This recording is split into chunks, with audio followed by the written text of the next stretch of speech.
Hello. Hello. Welcome to the 2014 Bellevue High School Baccalaureate Ceremony. My name is Ashley West, and I'm going to be your Mistress of Ceremonies for the night. Before we begin, we ask that you please take a moment and silence your cell phones out of respect for our performers and their hard work.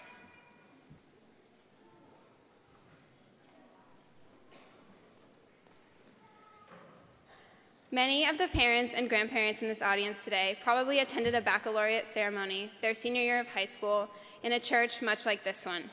It probably had many faith-based themes, and although today it is much more secular, it still holds a strong purpose in allowing us a more intimate opportunity to share our stories, feelings, and talents with our classmates one last time, and to pause and reflect on our time thus far as we near this momentous rite of passage in our lives. And we ask that you do just that. As you can see on the program cover, our theme tonight is It's All About the Journey. Each performer has prepared something authentic and meaningful to them that relates to this journey that we are all on, and will hopefully touch your hearts and inspire reflection within. And with that, please welcome our principal, Mr. Scott Powers.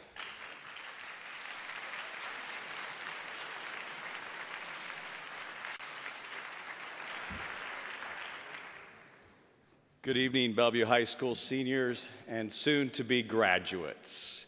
And also good evening to all the parents and invited guests this evening. As I was working and thinking a little bit about this, I realized this class started in kindergarten in 2001. I was kind of looking back and thinking, what was happening in 2001? And Shrek was first time that movie had come out, it was one of the #1 movies. I was thinking, that's a movie that's kind of stuck with us for over those years. This group's entire formal education, though, is taking place in this 21st century. They've never known schools without computers and internets. It's always been there. Much has changed in the world over these last 13 years of their education, and just like much of these young people, they have changed too. So tonight is a time to reflect on their lives and accomplishments. This is an occasion to listen through music and message to the gratitude and their hopes as they finish a step in their journey. There are great things in store for each of these students. One cannot imagine their futures, but we can be confident there is good in store for them. Parents, remember all the good things that you have taught your children and all the good things that they have taught you. As they begin this next phase in their journey, please join me in imparting hope, a sense of justice, and a love in their lives, sending them forth knowing we have done our best and giving them a solid foundation in which to build their future. Welcome to the Bellevue High School 2014 Baccalaureate.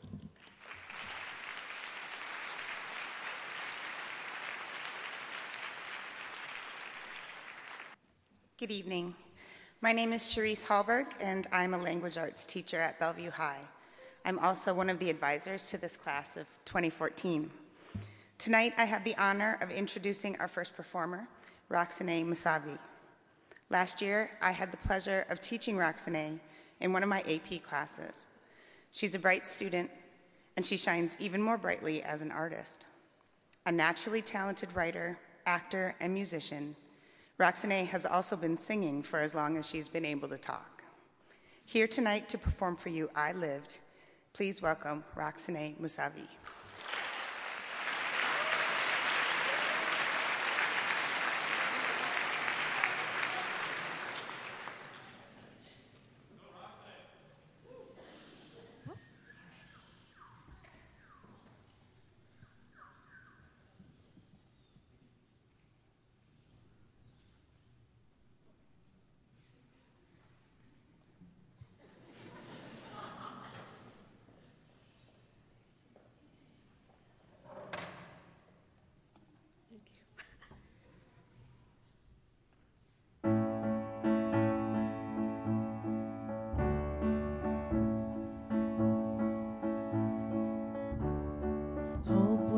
Take that jump, don't fear the fall. Hope when the water rises, you'll build a wall. Hope when the crowd screams out, they're screaming your name. Hope if everybody stay. Hope that you fall in love and it hurts so bad. The only way you can know is give it all you have. And I hope that you don't suffer, but take the pain. Hope if every moment comes, you'll say, I did it all.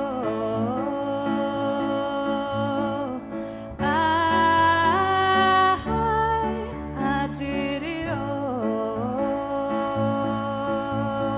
I owned every second that this world could give. Saw so many places, the things that I did, and with every broken bone, I swear I live. Hope that you spend your days, but they all add up. Hope when the sun goes down, you raise your cup. I wish that I could witness all your joy and all your pain, but until my moment comes, I'll say, I did it all. I did it all. I owned every second that this world could give. Saw so many places, the things that I did, yeah, with every broken bone, I swear I live.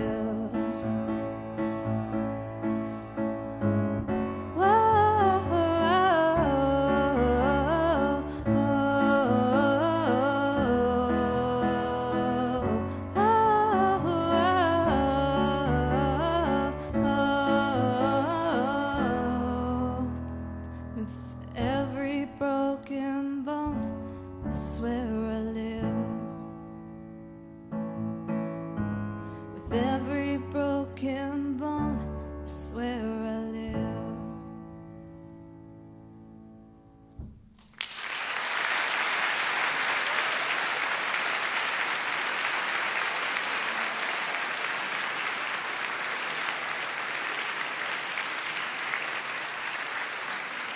My name is Marissa, and I'm very excited to introduce my friend Alexis. Alexis and I have been friends for over 8 years, and for as long as I've known her, she has always pushed me to do my best. Between her academic and athletic accomplishments, she's a very inspiring person. I am very thankful that she is a part of my life because I don't think I'd be where I am today without her. I am so proud of her for her hard work and for motivating those around her. I'm really going to miss experiencing life with her next year, but I'm excited to see where our paths cross in the future.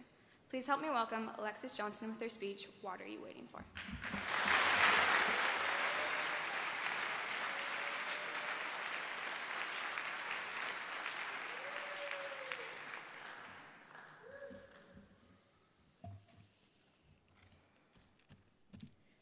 Growing up in Bellevue, I've heard stories about how Bell Square used to be farmland and Main Street used to be the only way to get anywhere.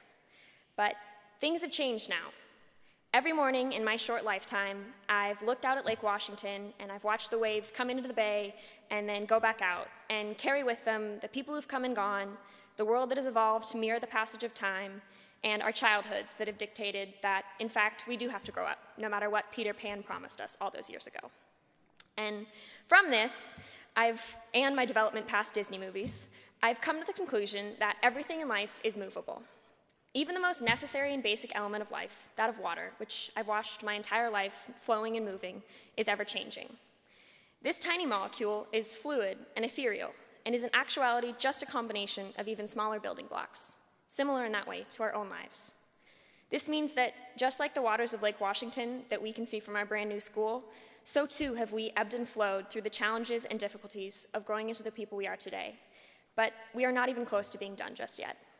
Since, scientifically speaking, water goes from liquid to gas and gas to solid, I like to assume that there's fact behind the idea that so too are we continually shifting and changing due to the situations presented to us. And I'm sure that everyone can agree with me in that saying that my path and my development has come as a result of what I've experienced thus far in life. And whether we accept it or not, most of our journey started with our families. But to me, I'd like to describe my family as anyone in my life who has touched my heart and helped me grow, be it anyone of my classmates, my best friends, my family, and any teachers that I've ever had.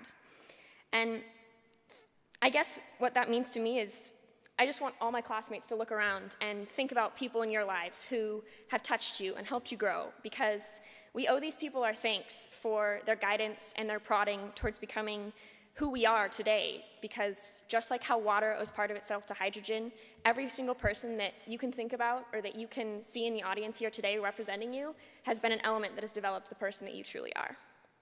And while we are products of our loved ones, we have also experienced many life influences outside of our family. A significant chunk of our lives has been spent in front of a smartboard, seated at a desk, listening and learning. And a lot of us have progressed together through our educational careers, from each new grade to each new school. We've made the transition with our recognized peers, and possibly looking out in the audience today, we can identify faces that we've seen since kindergarten. But just as well, many others of our classmates took different streams to bring them here with us today. They didn't go to the same school, or they came from different places, but hopefully, through their experiences with us in our community, they can look around and look fondly on faces that they found in our community and in their pools of friends. But while I like to imagine myself as a theoretical water molecule also, we're all the same. We're built of the same elements, and that we're all classmates, we're all soon to be Bellevue High School graduates, and we will all soon, and we're all products of our families, because our special experiences of life have influenced us specifically and developed us differently to make us who we are. But our respective journeys are far from over just yet. The same water that you and I drink has been circling on our planet for billions and billions of years, and it won't stop, just like we won't. Its phases and characteristics are ever-changing, so are we. I know it may seem that we're finally done with something, and granted, we definitely are. It's seemed like we've been in the same phase of our lives for the past 4 years of high school, 12 years of education, or 18 years in our homes, but we finally reached something, and I congratulate everyone on reaching this momentous occasion in our lives, because it's incredible. But I also want to take a moment to think about what we have ahead of us. Our path is really just beginning, as we're about to shut the door on one route and we're going right into another one. And I think that's kind of just like we're all tiny water droplets falling into the vast ocean of real life. And while yes, the future is absolutely terrifying, at least it definitely is to me, it's just that. The future has not happened yet, and it is not set in stone, because we have the power and the ability to determine and where our paths will lead us to. Because even if one stream doesn't work out, we can change our phase of life, because we have the capability to make fluid decisions. And this fluidity is a result of a very fortunate experience we've had in our education, our community, and in our ability to build support systems of family, friends, and loved ones. So we will all achieve in different ways, at different paths, and in different levels, but it will happen for all of us, I'm confident. Some of our streams will guide us to esteemed colleges and universities around the country. Others will lead us to amazing adventures and different avenues of life. But if I've realized one thing through my journey, it is that I hope everyone doesn't go with the natural flow of the tide. I challenge each and every one of us to make waves. We need to push ourselves to do the unexpected and push those around us to excel as well. Because we've been prepared to handle the obstacles of life. And while sometimes storms may happen and the floods may come, if we don't at least try, we can't experience the journey we were meant to. So, what are we waiting for? Let's jump in.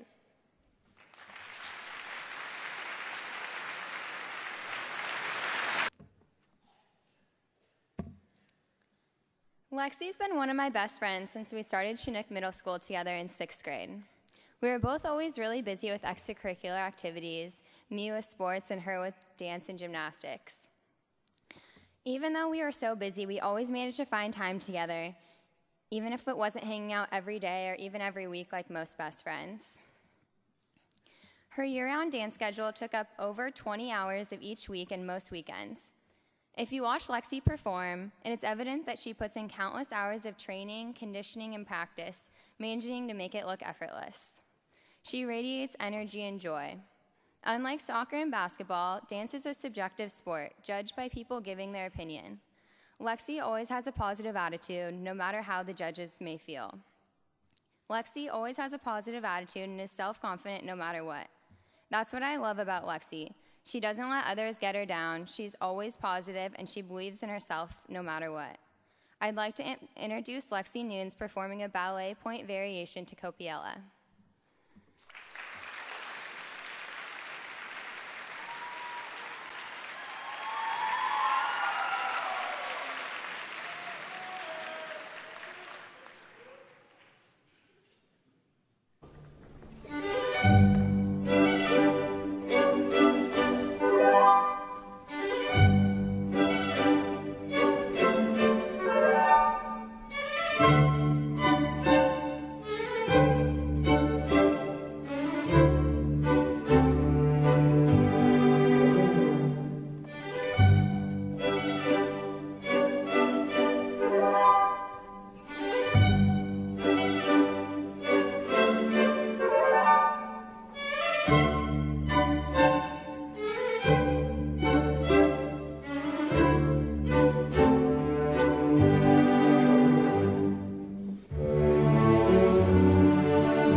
Good evening. My name is Jack Lyon, and it is my pleasure to introduce our next performer, Oliver Hu. Oliver is a very close friend of mine. I met him first period of first semester our freshman year. We had a music class where we made songs on computers together. Pretty quickly into the school year, Oliver and I began sitting next to each other, connecting as freshmen in a class of seniors. When second semester came around, our class changed to a piano class, and this is where Oliver really shined. He was easily one of the best in the class, but remained humble and really didn't act like it. I remember playing tons of duets with him, where I would spend the whole week trying to learn a song, and when I finally got it down, he'd come over and sight read it his first try. I've had many classes with him over our high school careers, and every year our friendship grows stronger. He's a great singer, an amazing musician, and an even better friend. He'll be singing Stop This Train by John Mayer. Please welcome Oliver Hu.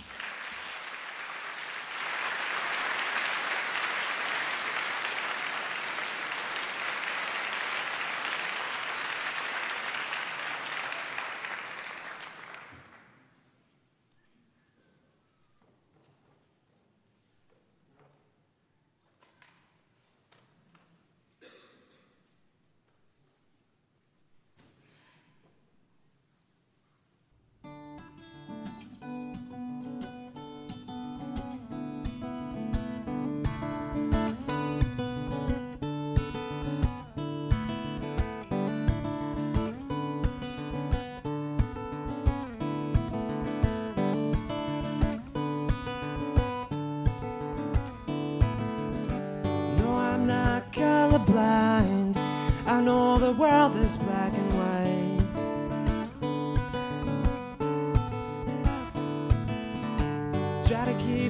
open mind, but I just can't sleep honest tonight.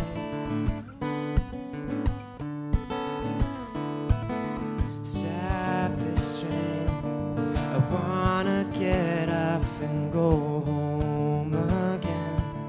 I can't take the speed it's moving in. I know I can't, but honestly, won't someone stop this train?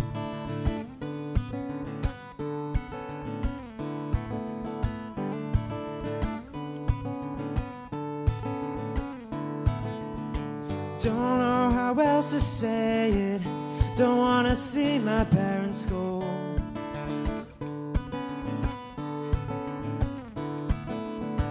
One generation's length away from fighting life out on my own.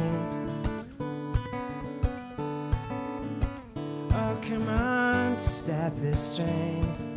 I wanna get off and go home again.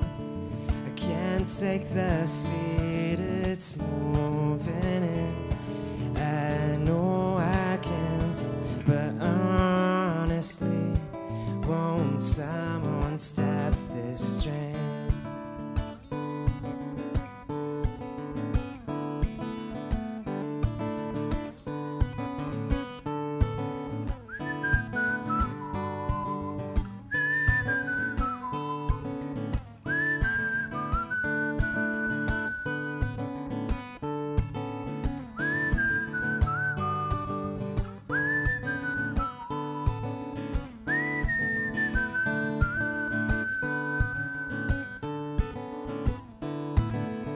So scared of getting older, I'm only good at being young.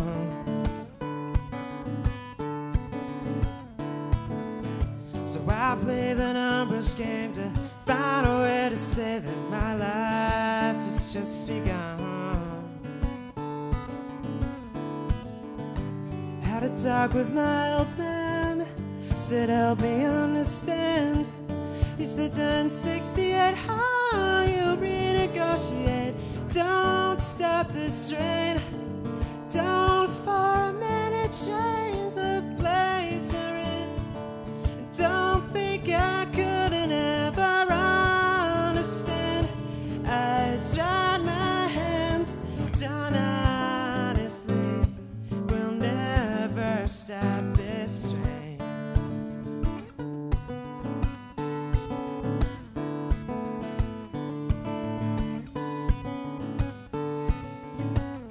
Oh, now once in a while, when it's good, it'll feel like it should. And they're all still around, and you're still safe and sound, and you don't miss a thing till you cry. When you're driving away in the dark, singing, stop this train. I wanna get off and go back home again. Can't take the speed this thing is moving in. I know I can't, but now I see we're never gonna stop this train. We're never gonna stop this train. Oh, we're never gonna stop this train. Oh, we're never gonna stop this train. We're never gonna stop this train.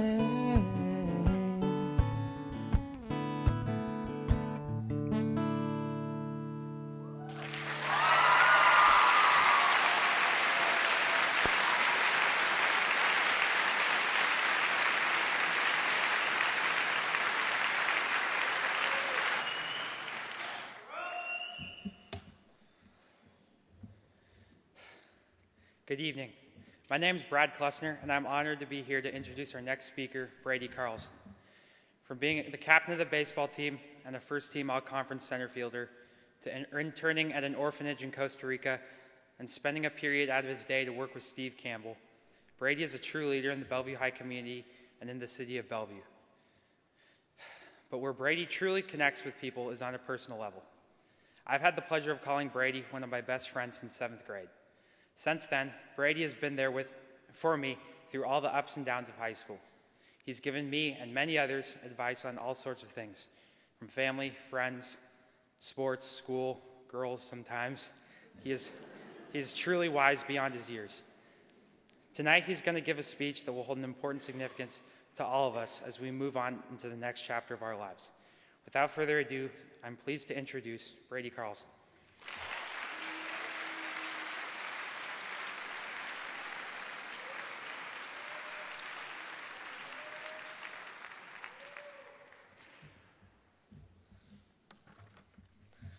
Thank you, Brad, and thank you all for letting me speak today. To whom much is given, much is expected. Most of us have probably heard this saying, and here in Bellevue, we have a lot. We have opportunities, talents, and the means to develop these things. People expect a lot from us, and we expect a lot from ourselves. But life is fragile, and sometimes things happen that we don't expect. Without warning, something is lost, and someone or something important is gone. It is at these times that we realize how much we take for granted. Maybe for you, it was getting rejected by your dream school. Maybe it was an injury that made you unable to do something you love. Or maybe it was something as difficult as the loss of a parent, a relative, or a friend. When it comes down to it, we all have unexpected things that happen to us. Cal Neely is one of my best friends. He's right there. And he was the best pitcher in Kinko this season, but he got hurt really early on and lost the rest of his senior year of baseball. He loves baseball more than anyone on the team, but he couldn't do anything on the field to help. Even though he couldn't play, Cal was definitely the best teammate in the dugout. He was constantly smiling, staying positive, and encouraging everyone else on the team. He made the most of his situation. his situation. I urge each and every one of you that when you move on to this next adventure in life, to appreciate what you have. Take time to notice people around you who are adjusting to something unexpected, and notice this in yourself as well. When you have something to give, give a lot, and give everything you have because you can. Some of you may know Steve Campbell. Brad mentioned him earlier, and Steve works at Bellevue High School. Steve is developmentally handicapped, and he cannot speak. But Steve is one of the happiest people I've ever met. He always wants to interact with everyone and meet new people and just communicate with them in his own special way. His positive outlook on life is contagious, and he inspires me to be more like him. I love my fourth period every day because every day I leave feeling really positive. Steve wasn't born with the same abilities as you and I, but being with him has helped me learn gratitude and humility. From my 18 years on this planet, I have learned that everything is better when you are engaging with people and looking positively on the gifts in your life. Sure, we can all find little things that can ruin our day, but it is our choice to let those things shape who we are. We can either be compromised by life's disappointments and losses, or we can put our best foot forward and say to ourselves, I'm going to make the best of this. In this year alone, I have experienced the death of my grandma, getting rejected by my dream school, and after I wrote this speech, I suffered an injury that ended my senior season as well. These things have helped me realize how fortunate I am to have my family, my friends, my school, and the opportunities in my life. It will be sad when we all have to say goodbye and move on, but there are great things ahead of all of us if we make it great. And though this is a time of celebrating, there will be plenty of teary mothers and proud fathers in 3 months when we all leave our homes. We honor them by capitalizing on the gifts of love and opportunity they have given us over the past 18 years. In just a few months, a time will come when we are in a new place with new people, and we will miss the comfort and familiarity of our family, of our friends, and of our high school lives. It's been said, we often take for granted the very things that most deserve our gratitude. So let's be grateful for our friendships as we send each other off on our different journeys, and let's give all we can with the gifts we have been given. Thank you.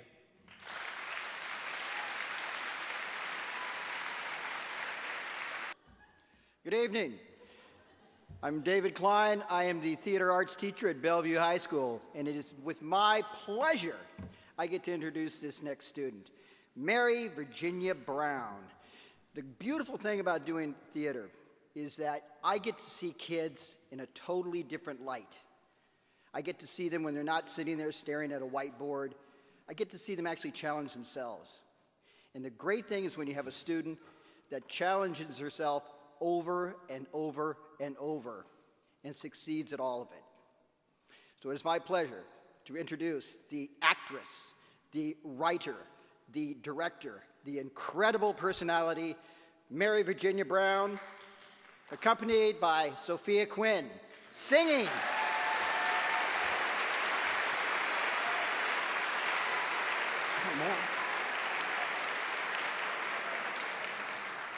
I'm not Billie Holiday.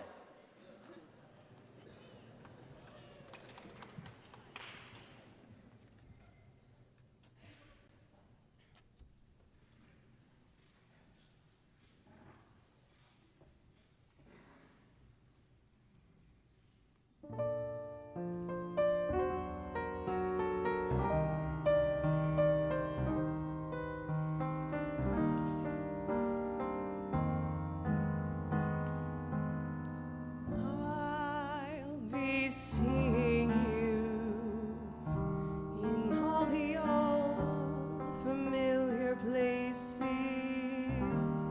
that this heart of mine embraces all day through.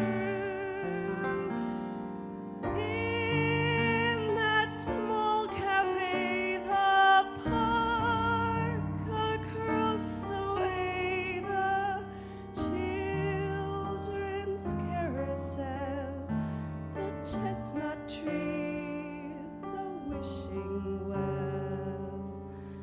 I'll be seeing you in every lovely summer's day, in everything that's light and gray. I'll always think of you that way. I'll find you in the morning sun, and when the night is new, I'll be looking at the moon, but I'll be seeing you.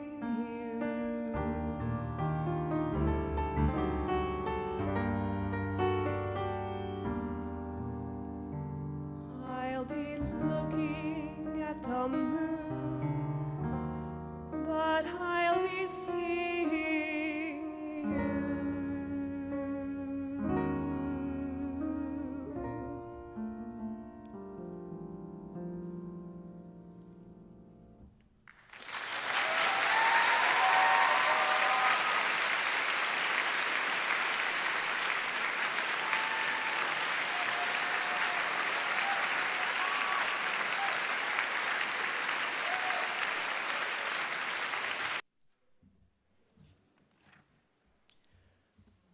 I am honored to be able to introduce our next and final speaker, Cliff McCrath. Cliff is not a student at Bellevue, but was invited here to speak today to share some of his wisdom with us. When I was in 6th grade, I went to a week-long soccer camp on Whidbey Island, and I honestly don't remember who I went with or what we did every day, but I do remember Cliff. His warm personality and undeniable charm easily wins over anyone he speaks with. It's kind of hard not to smile when talking to him. He is, without a doubt, very charismatic. When we were coming up with ideas for who to invite here as our guest speaker, one parent suggested Cliff, and I immediately knew that he got my vote. I remember hearing him give the closing remarks at soccer camp and being so inspired and so motivated to work hard and achieve all of my dreams that I knew he would be great for this. He has been on an incredible journey throughout his life. He originally planned on attending Michigan State to play hockey, but ended up going to Wheaton. His first year there, he saw soccer played for the first time and was intrigued. His sophomore year, he was dared by his roommate to try out for the team and somehow made it. And despite his late introduction, he quickly rose to the top, earning third-team All-American by his senior year. After graduating, Cliff spent his time coaching the Wheaton team, and fast forward through many years of coaching many different teams, he found his new home at SPU. His first year coaching SPU, they went 0-7-3, but by the next year, they were already seeing winning ways, going 7-3-4. He spent 38 seasons coaching SPU, going to playoffs in 30 of them, and had 37 consecutive winning seasons. He was named Conference Coach of the Year 19 times, was the 1986 National Coach of the Year, is a 5-time NCAA champion, is the second winningest coach in collegiate soccer, and is a member of the U.S. Soccer Hall of Fame. Please join me in welcoming Mr. Cliff McCrath.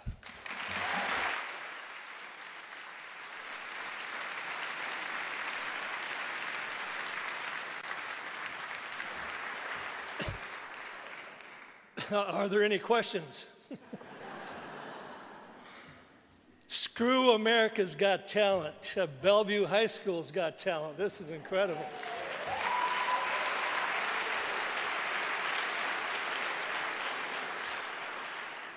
My good friend Carla Corbs is going to hear about this ballerina. That was incredible as well.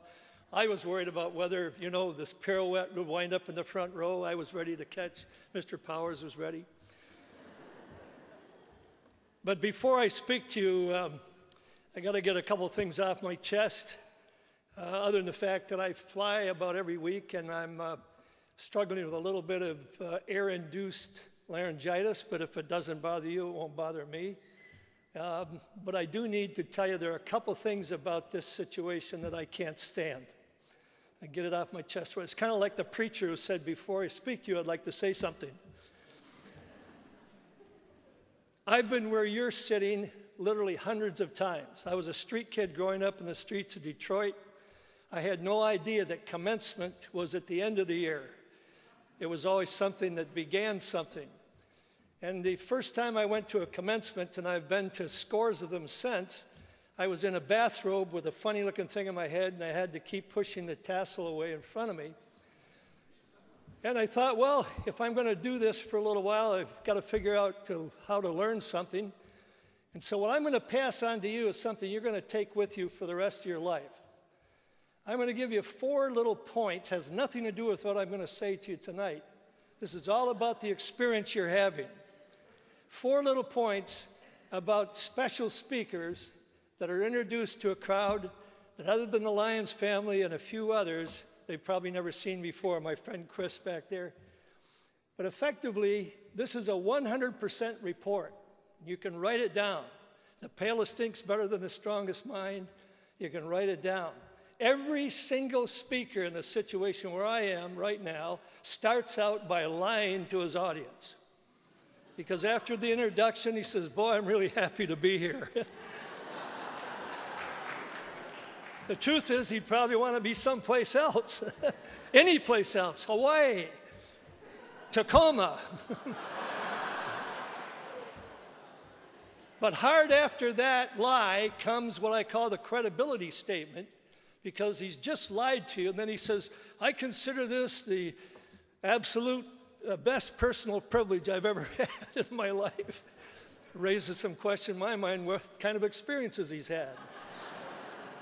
But it's the third thing he says that actually rescues whatever might be left of the meeting and whatever he has to say.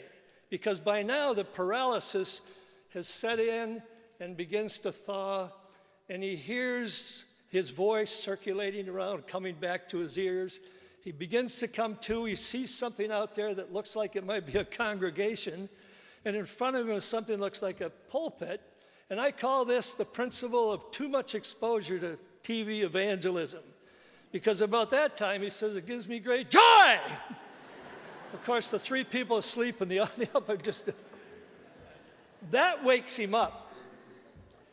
And I don't know why this next thing happens, but every single speaker, if they're speaking about nuclear fission, or if they're speaking about paying your taxes, or whatever it is, they feel that somehow, before they get into whatever they're supposed to say, they've got to tell a corny joke. I mean, you've all heard it, right? So just write that down. It has nothing to do with whatever else I'm going to say. I just want you to know how happy I am to be here this evening. Can't remember when I've had a privilege like this. In fact, the joy is just bubbling right above me. Reminds me of the story the guy told me out in the apps before we began. He said he got a call from his doctor, and the doctor said, I've got some bad news, some worse news. Which would you like first? He said, well, give me the bad news. He says, you only got 24 hours to live. He said, good night, what could be worse than that? He said, I forgot to call you yesterday. Then there's something else that I have to get off my chest, and that is, I don't like special speakers who try to get by on the merits of their introduction alone, and they really don't tell you anything about themselves. I mean, while Jack was talking, I was thinking I could have just come up and given another word for thesaurus or something like that. But what he didn't tell you is what my friends call me. In fact, both of them. They don't call me Cliff or Coach or McCrath or whatever other names my players used to call me. They call me Nubber or the Rubber Nubber, Nubbalino, Uncle Nubby, Fingers, Hook, Claw, Stub. That's because over here you see probably 5 pretty good looking digits, whereas over here is the finest set of nubs you'll ever see. The breath, listen, in the back, this is not a sleight of hand trick, they're gone. Now the only reason I do this is because special speakers are supposed to use gestures. I was speaking in Pittsburgh one time, which of course is a bit hazardous in itself. And I was addressing the first national women's organization that had assembled themselves in order to assure that the Chapter 9, the Title 9 items of equal rights for women were being enforced. And they had heard that I said, after coaching Michelle Akers as an 8-year-old, that girls and women could play the game of soccer as well as boys and men, if not better. So they had me out there as their keynote speaker. As I was ascending the dais, I realized I was the only man in an auditorium. By the way, it was the War Memorial Auditorium. The only man in an auditorium with 2,000 women whose hidden agenda was to get rid of all men in sport. Well, then the chairwoman got into sort of a tizzy because they hadn't been paying their dues. They had lots of energy and lots of zeal, but they really hadn't been paying their dues. So she was starting to thrash them, and I'm sitting there kind of looking for an exit because they looked like they were going to just come to the stage en masse. And about that time, she felt that she probably was getting a little too tough, so she tried to be cute. And she said, ladies, if you'd pay your dues, we could get better speakers. Well, I wasn't any great celebrity or speaker, but I vowed to myself I was going to give the second best speech ever given in the state of Pennsylvania, after the guy up at Gettysburg gave it off the back of an envelope. So by the time she did it, I rushed to the podium and I launched into my speech. I forgot to tell him about the nub, and about the second or third sentence I said, and furthermore, and a woman in about the third row, about 4 seats in with a built-in amplifier, jammed the woman next to her and said, he's not all there. So from that point on, I could have said grass is greener, it'd be another color, because what I had to say wasn't going to, every time I moved, there was about 4,000 eyes. So I vowed when I went back to Seattle that I would never stand up again and begin without at least telling you that, and those of you in the front row that might be nauseated, come up afterwards, I'll trace on a piece of paper and sign it. You can say, I know Uncle Nubby. So I just wanted, and by the way, I was the first kid in my class to learn fractions. This is 2 1/4. Jack didn't tell you I'm also the president of the NCAA, which is not the National Collegiate Athletic Association. It's the Nub Convention at Albuquerque. And I'm not one to point a finger.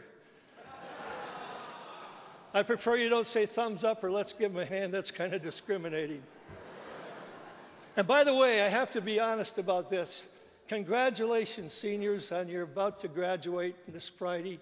But I have to tell you, seniors were tough for me, really tough. You know, I was a poor kid, always coming late to school. I'd no sooner get in and sit down when the teacher would say, "Now I want all idiots to stand up." And after a couple minutes, I'd get to my feet, and the teacher would say, "McCrath, I'm glad to see at last you're being honest with yourself." I said, "No, dear teacher, I just hate to see you stand up there all by yourself." I don't mean that. You know that. You got great teachers. But I do need to tell you that my favorite class was the sophomore class. Congratulations, but sophomores have always been dear to me. 3 of the happiest years of my life were spent in the sophomore class. But this isn't all about me and my journey. This is about yours. And I'm thrilled to see the talent that I've seen already. Your leadership is unbelievable. Good-looking people, smart, great parents, great families. And I got thinking about this journey. For the most part, you've been on this journey already for about 18 years. And now the real question is, what's next? What's next? What's ahead next? Well, you know, it used to be that people like me had to stop at a gas station to get a map in order to find out how to get to someplace. Now, if you can't Google it within 10 seconds, you can say, "Siri, how do you get to the Bellevue Presbyterian Church?" And she starts yapping and getting you there. But if you really don't know where you're going from here, any road will take you. If you really think about it, if you haven't got it mapped out, any road will get you there. So the big question really isn't necessarily where you're going. It's what's your purpose. A baccalaureate is a sermon to graduating seniors. God bless you. Have a good trip. Not so fast. But it's a matter of making sure that you've got the proper equipment. One of which is the insight about the gifts that you've been given, many of which you've seen on display, many of which you're going to see when you look into the mirror tonight, because you are a special gift and you're the only gift in all of human history. There's no two people alike. But one of the things that becomes more important, I believe, is to say, what's your purpose? Forget the journey. What's the purpose of the journey? Well, if we really think about it, each of us has been put on this earth to make a difference. And if I talk to each of you separately, I'm sure that somewhere along the line I would hear you begin to exude the whole dream of making a difference. Your real purpose in the journey ahead is to make a difference on this planet, to make a difference in the lives of people. That's what we're all about, or we should be about. Now, I can make a difference with an AK-47, but that doesn't really fit into my core values. A young man walked into the building across from the gym where I spent 38 years last week. He made a difference, but that's not the kind of difference that we're talking about. That action caused a difference in hundreds of lives and will continue to affect hundreds of lives in the years ahead. And we hear about this almost daily now. So it isn't really so much just making a difference. It's basically making a difference in keeping with our core values. What are your core values? You're the one that has to decide that. Take some time in solitude. You only make great commitments in solitude, not in company, not with music, not with noise. Try silence. It'll deafen you. And with silence, maybe a piece of paper. The palest ink's better than the strongest mind. Write it down or text it to yourself. In any event, I think it comes down to saying, what are my core values? What am I going to do along the road as I journey? The people who make a difference, I've found, are the same as the great achievers in life. They have some common traits, one of which is they never, ever accept themselves as ordinary. It's just not there. The world wants each of us to just become ordinary. We get put down almost every time we turn around. Even by those who love us sometimes put us down. But the whole idea is to understand that you under no circumstances are ordinary. I said earlier, when you get home tonight, look in the mirror. You're going to see the only issue. If you had a grandmother, she probably said they threw the mold away when they made you. Absolute truth. There's never been anybody like you. There'll never be anybody like you again. Even the great scientists that came up with the cloning here of sheep and a couple other little experiments had to admit there was a tiny little infinitesimal glitch that made it different. You're the only issue. Now, you might not be happy with what you've got. You might not be doing what you should be doing with it. Certainly don't compare yourself to someone else who looks like they're doing a better job, because that's not you. That's not your purpose. Your purpose is to find out what your core value is and then be true to that and begin to affect people as you move about and as you journey the rest of the way. That's what that business is all about. A young man came into my office one time and he says, "I'm leaving." I said, "Well, you just got here." I try to keep ahead of my players a little bit, confuse them. He said, No, I'm leaving school." I said to myself, he's not leaving school for some other reason than the fact that he's probably not happy that he's not playing because he was a bench player. And I said, "Well, so why are you leaving?" He said, "Because I'm not doing any good around here." What was he really saying? I'm not any good. So for the next few minutes, we talked about fingers and jigsaw puzzles. By the way, if you want the real story, we used to tell it at camp. Jack might remember that. It's a scary story. No blood, no knives, no guns, just kind of a spooky story. And it all ends the same way. The weird, creepy, ah! And then they'd jump, and then they'd say, "Well, how did you really lose your fingers?" And we'd give them a quiz. If you're 8 years old and you're doing things you shouldn't do in the streets of Detroit, and you're playing with dynamite, what don't you play with at the same time? Matches. It's a different story for the next graduation when you get out of the next university. But in any event, the whole issue of what you're going to do with your life comes down to whether or not you understand that you cannot accept yourself as being ordinary. So we talked about the fact that I had to do jigsaw puzzles as part of rehabilitation. And they'd pour all the jigsaw pieces on the table, and they'd draw a line down here, and then if there was a piece over here that I had to get, I would tempted to reach over because I hadn't learned yet to be able to do what I can do now, which is pick up a dime with Uncle Nub. And I found out something about jigsaw puzzles. First of all, it's real easy to figure out what goes around the edge. They're all about the same. And pretty good when you're putting all the colors and the toys and the people together. But sooner or later, you always get to the blue sky. And it's always the same color blue. Now, the big trick that they play on you, and if I ever find out who makes jigsaw puzzles, we might not have any more jigsaw puzzles, is that they'll put a piece that looks like it should be on the outside in the middle. But it's not interlocking. It doesn't have any interlocking pieces. You put it there, you go get a Coca-Cola, you come back, it's moved. And everybody knows that when you finally get down to the last piece of the puzzle, it's gone. And you accuse people. You search your pockets, you get the wastebasket, you take the package, you turn everything upside down. You can still figure out the picture, but the picture isn't complete because it's missing that one piece. And that piece is always kind of a funky looking piece with a piece of shredded cardboard on it. Doesn't even fit until you lock it in. But it's necessary to complete the picture. So I continued to talk about how important it was for this young man to be part of what would become a special experience for him and for us. And he stayed. And by the way, as a multimillionaire today, he likes to remember the fact that he became captain of the Pine Patrol. The Pine Patrol are the guys that sit on the bench. And at the annual awards banquet, he gave out his own captain's awards.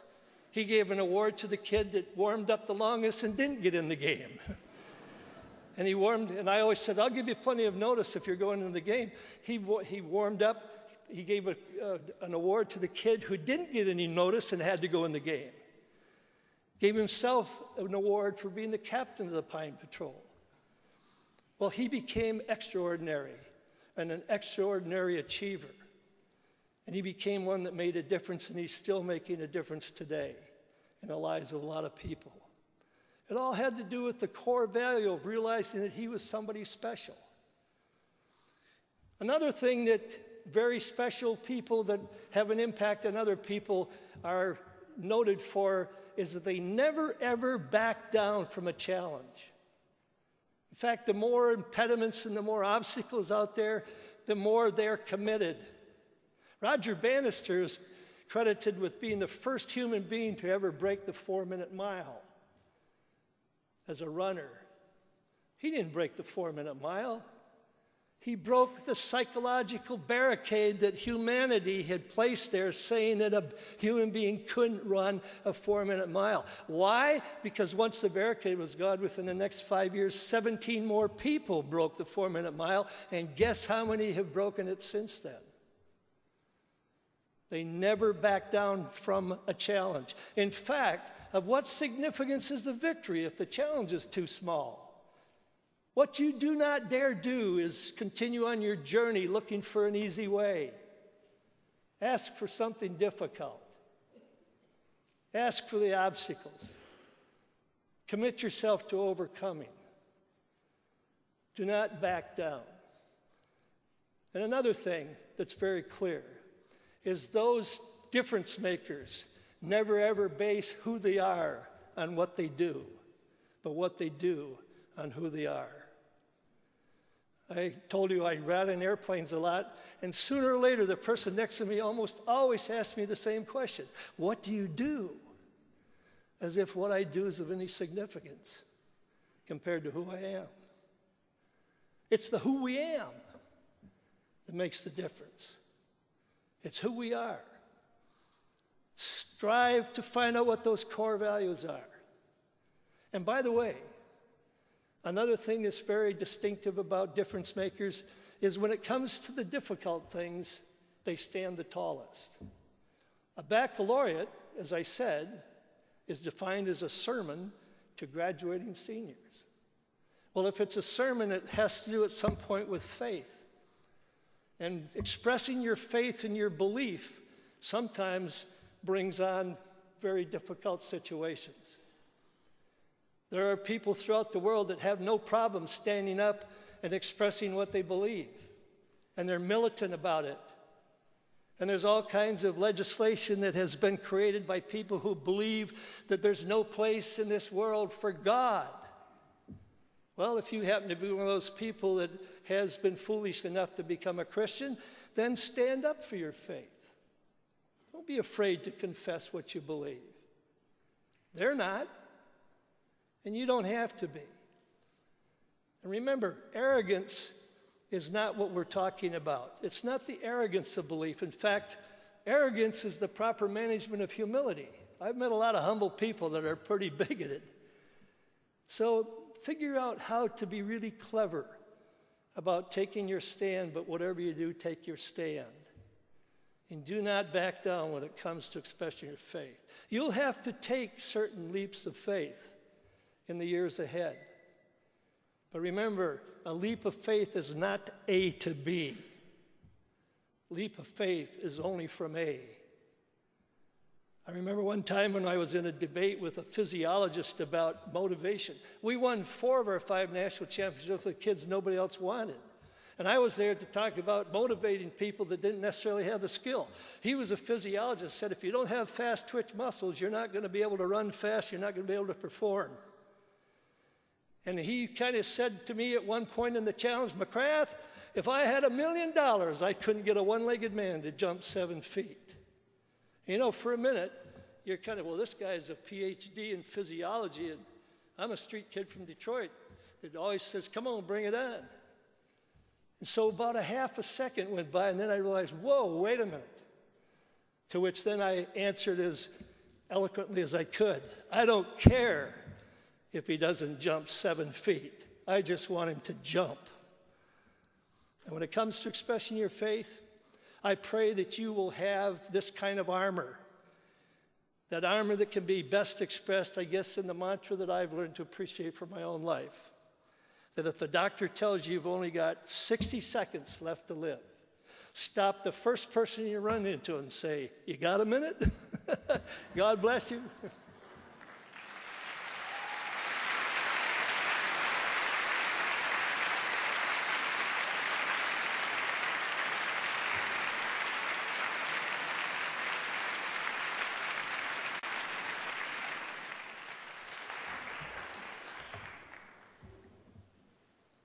Hi, my name is McKinley McGinn, and I'm here to introduce two performers who are both very talented individuals.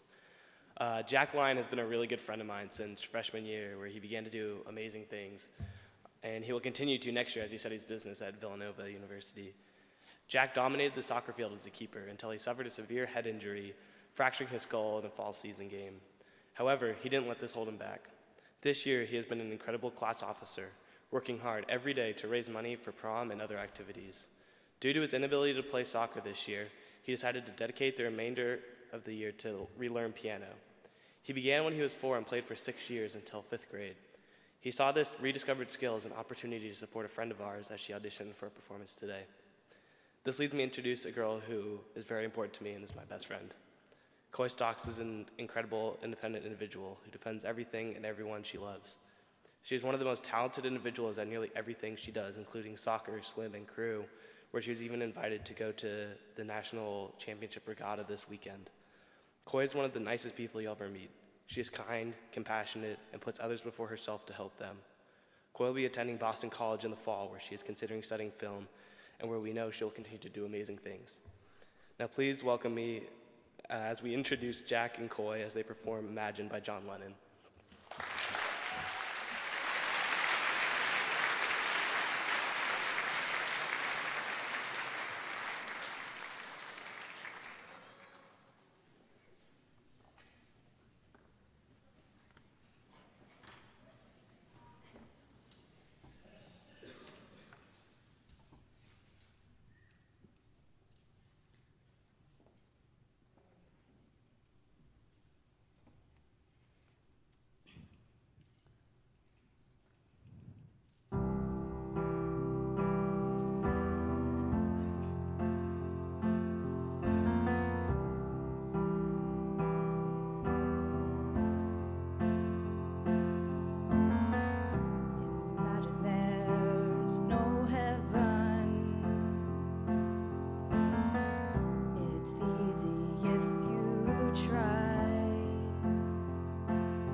Someday you will join us.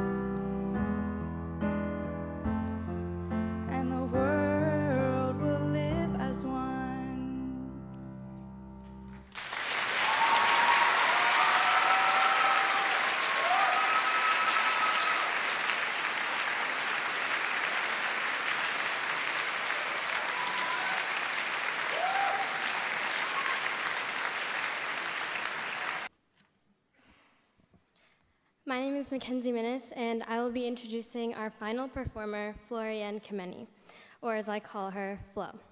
She has been one of my best friends ever since we met freshman year in biology class.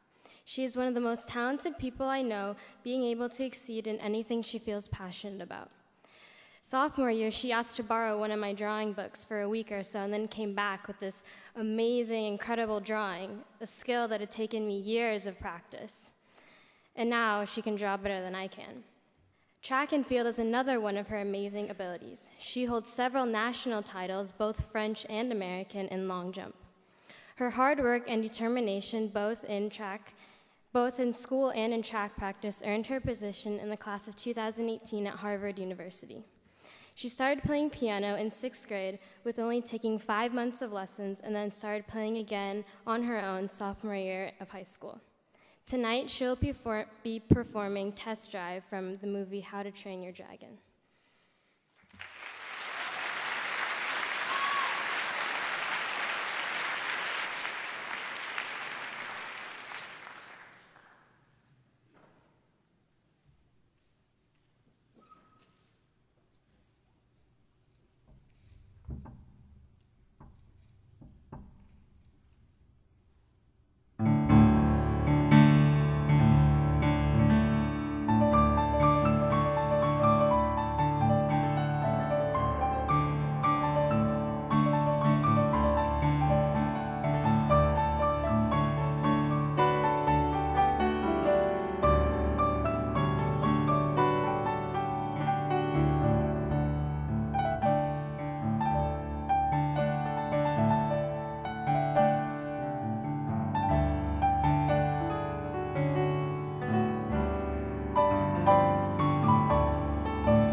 Can the World of Thanks performers please make their way up to the stage?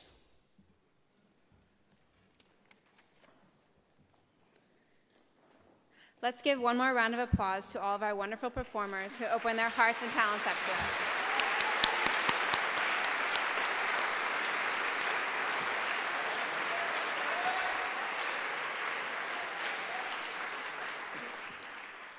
We would also like to thank all the artists who contributed to the gallery outside and to the PowerPoint on the slide, and especially Grace Chung, who did the art on the postcard and the front cover and put up with our countless revisions.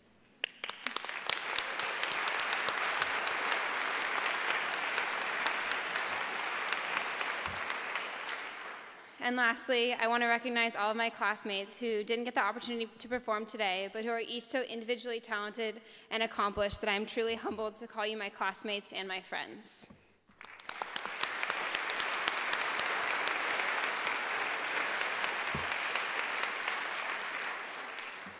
So, all these people are up on the stage to do one more thing, but before we do that, we just ask that when we end, you allow the graduates to process out first, and then you can follow behind them, and there's going to be a reception outside.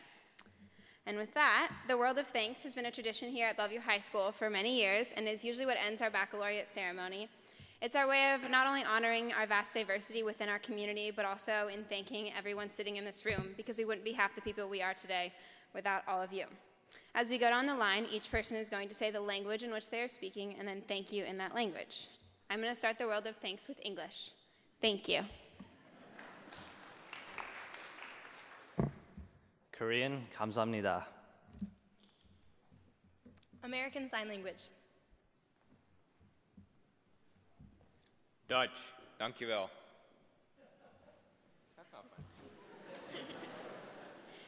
Danish, tusen tak. French, merci. German, Dankeschön. Swedish, taksamuke. Japanese, arigatou gozaimashita. Spanish, muchas gracias. Chinese, 谢谢. Farsi, merci ve sepas.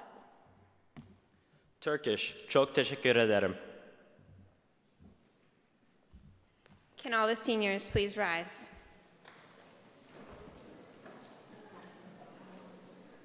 One, two, three. Thank you.